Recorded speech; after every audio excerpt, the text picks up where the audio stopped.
Hi, welcome back. Valerie from A Stitch in Life. So, these are the shirts that I picked up at the ARC thrift stores. And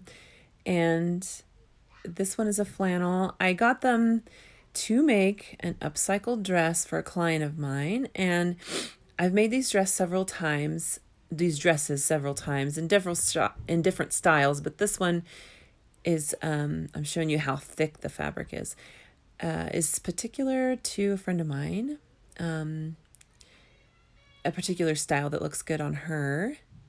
So I got 3 very warm flannel shirts, or actually 2 of them are flannel. One is just a heavy cotton, the blue one. The first thing that I usually do, so I'm showing you the sizes. They're extra large. I like to, depending on the client size, I like to go with bigger shirts because you have more material to work with. I think that one's a little bit smaller, medium, yep. So I start by taking the shirt apart. We can take off the collars, cut off the sleeves. I'm trying to decide what do I want the top to be for this dress.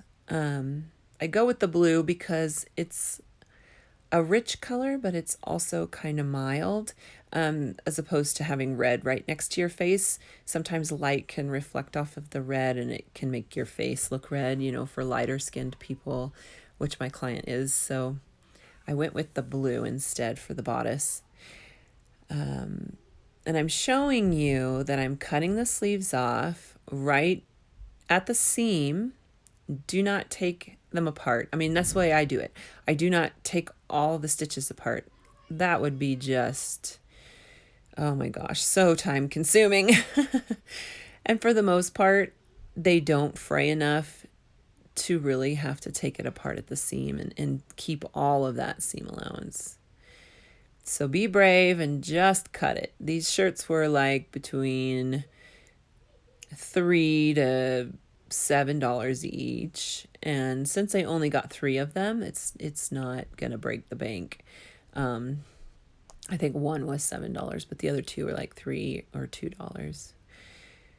So then I just cut down right next to the seam there, and when you get to the cuff, it's not gonna be right at the opening, which is good because I want to keep that intact. I like to see that this used to be, see the placket? It used to be a men's shirt, a men's, sleeve shirt. So, a shirt sleeve, I mean. So the buttons are kind of funky on that one, but I want to keep that placket because sometimes you can adjust it and use it for the opening of the skirt, the button part.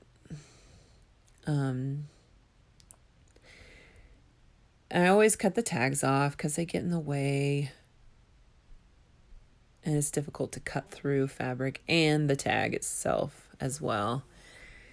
Match it up. This is going to be the bodice, so I'm going to cut the collar off. I turn the shirt around backwards so that it buttons up the back. And you have the men's pockets, the shirt front pocket on your back. I think it looks really cool. But I need to pin the collar in place. So I'm going to cut it evenly, and I usually eyeball the way that I cut it just because I've been doing it for long enough. I don't necessarily need to measure and draw it. I definitely want to keep that top button though in mind because that's going to be where she buttons it first. And then I just kind of angle it and make sure that the seam is together. It's kind of a wiggly shirt. But if you cut it straight, now this is always the thing with sewing, if you're going to cut it, and if you are careful and you cut it straight, guess what? Your sewing is going to be straight. It really matters if it's not cut out right, it's not going to sew right. Some people don't think about that, how accurate your cutting needs to be as well. It really does. But if I get the chunk of it off, of the collar off, then I can kind of shape the rest of it. And plus I'm going to try it on her and see how far I need to cut it down in the front for her. So here's the bodice. I actually tried it on myself and saw how much I do need to take it down. So, and I start from the shoulders because it doesn't need to be lower in the back of the dress, just in the front where your neck is, of course. And then from there, I still left a little bit of room, so it's still kind of high on my neck. So I will wait to try it on her and see how much it needs to go down for her. But in general, everybody's, length from their neck down is pretty much the same. So there, I'm going to try that on her. That's about how much I cut off. And then the sleeves, I got to open them all up and decide, okay, which ones am I going to use? How many of which ones am I going to use for the skirt? Because obviously for the skirt, I'm not going to need that many sleeves, but I will use some of them. I'm kind of looking at the different possibilities for collars. Like, which one do I want to put with the bodice?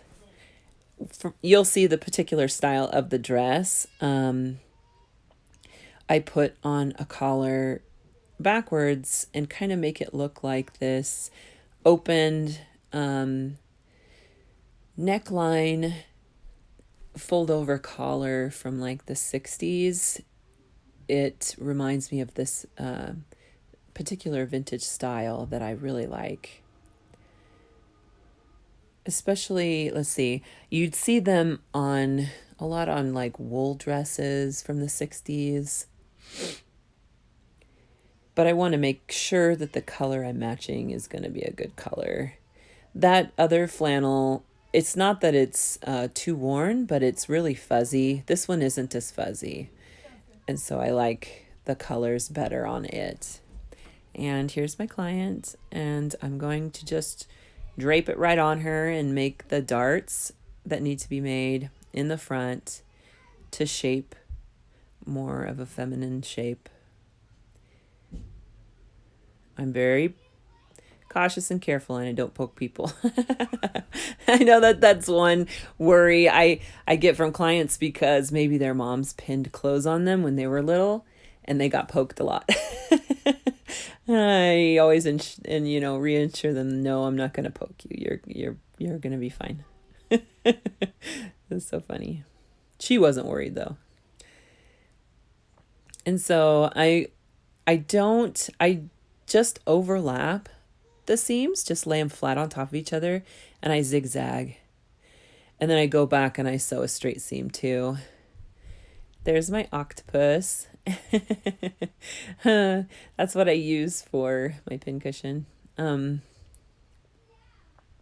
So I did drape it on her to get a shape, but then I didn't like the way I put the skirt on, so I took it off.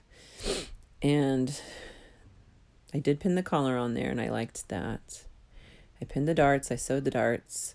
I sewed the pieces together on the top, and then, the darts on the top and the collar, and then I sewed the skirt together separate.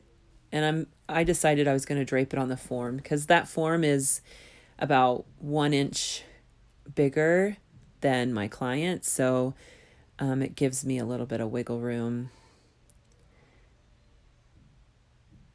I just keep working with it until I get it.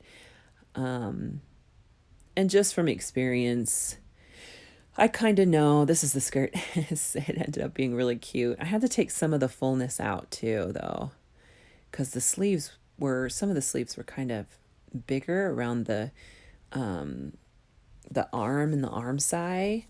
So I had to kind of pinch it and take some out because it wasn't laying right as a skirt. Because obviously it's not made to be a skirt. I did that. So yeah, I just keep readjusting it, and I pinned it to her, but I did it too low, so I just readjusted it. And I'm making sure that the placket opening is going up the placket opening in the back. And since this dress form, I said, yeah, is a little bit bigger than her, it gives her some wiggle room in the dress if I pin this tight to this dress form. Otherwise, I adjust the dress forms to be more of the size of the client. And guess who woke up? Oh, my baby. Yep. She's like, what is going on in here? So I'm going to put her in the crib. She can play with the toys in there while I finish draping. I'm not going to be long. So I did cut open the skirt because it was just a little bit too big and overlapped it a little bit more. I measured from the nape of her neck to her waist, her natural waistline, and that's where I pinned the skirt to because I wanted it to be kind of like that 50s. I always say 50s style, just meaning that the skirt starts at the natural waist. And I just hack it up. Everybody's like, oh, you're so brave for just cutting into it. But I mean, nothing's going to happen. You just keep trying and trying, and you get used to doing it. So here it is. I pinned it. And on the dress form, I actually did this princess seam at the bust. But once I tried it on her, I remembered that my dress form is kind of short on the top. And I remembered my client, now to sew it, is a little bit longer waisted. There's my tag. Yay! So I did end up taking those darts out, our princess seams. Isn't it so cute? There she is. Oh, I love it. And she loves it too. Yeah, see, I took out the princess seam. And there's that collar backwards. Thank you for watching. Yay!